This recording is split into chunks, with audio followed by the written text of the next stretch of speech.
Fala pessoal, tudo bem?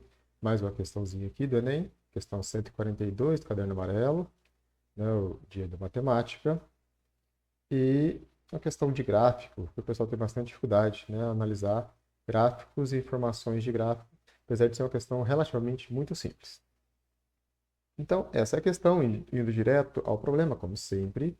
Vou dar um zoom aqui para facilitar a leitura nossa, né, da gente, e vamos lê-lo, né? Vamos lá. Pesquisas na área de neurobiologia confirmam que a prática meditativa é responsável por diminuir consideravelmente a frequência respiratória para praticantes avançados, que após iniciarem a meditação, têm suas frequências respiratórias reduzidas até se estabilizarem em um nível mais baixo. O gráfico apresenta a relação da frequência respiratória em incursões de respirações por minuto, em relação ao tempo, em minuto, de um instante avançado em que F1 representa a frequência do instante T1, no qual se inicia a prática meditativa, e F2, a frequência no instante T2, a partir do qual se estabiliza durante a meditação. A partir do instante T1, né, a gente tem um gráfico, a partir do instante T1, em que se inicia a prática meditativa, o comportamento da frequência respiratória em relação ao tempo é. Então, nós vamos analisar esse gráfico, tá? A gente tem várias alternativas, né? Constante, inversamente, diretamente proporcional, diminui e diminui. Né? Então, vamos analisar o texto, tá? Primeiro, como a gente fez nos outros exercícios, o que que ele pede? A partir do instante T1, então, a partir do T1, em que se inicia a prática meditativa, o comportamento da frequência respiratória em relação ao tempo. Então, eu tenho que localizar no gráfico a partir desse ponto aqui, ó. Esse é o ponto-chave, né? Então, nós precisamos analisar isso. Então, o que acontece com ele? Ó, a partir desse instante, vou colocar uma cor bonita aqui para nós. Vamos analisar as alternativas. Ó.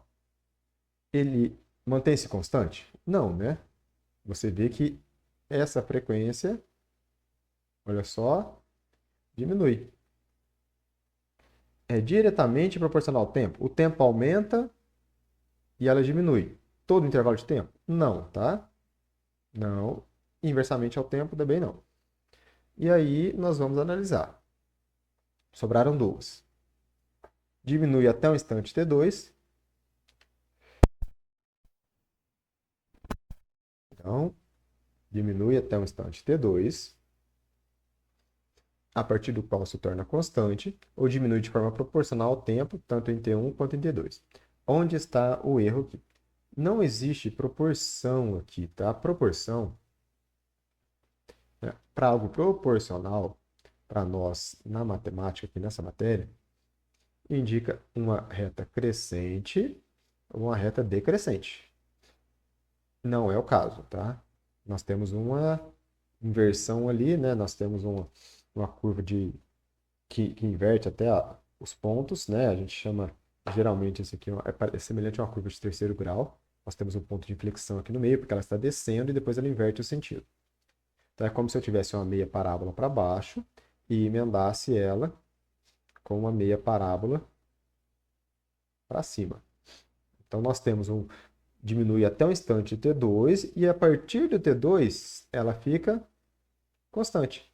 Então, só pela análise dessas informações, a gente sabe que é a T, é a letra D, né? Que a gente tem todas as informações aqui bonitinhas. Não tem muito erro. Então, um pouquinho de análise, você consegue fazer essa observação, né?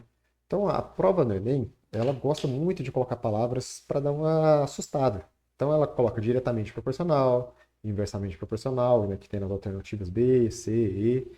Mas pensa assim, né? Se fosse proporcional, o gráfico ia ser uma reta, reta perfeitinha. Aqui a gente tem uma curva suave que tem a inversão. Então, assim, esquece as palavras difíceis e pensa somente no que você está vendo. Estou vendo uma curva, está diminuindo, aumentando. Então, no caso, a frequência ela diminui, estaciona ali no F2 e fica constante. Por isso, a resposta é, obviamente, a letra D. Então, não esquece de deixar o joinha para incentivar aqui o professor e até a próxima aula.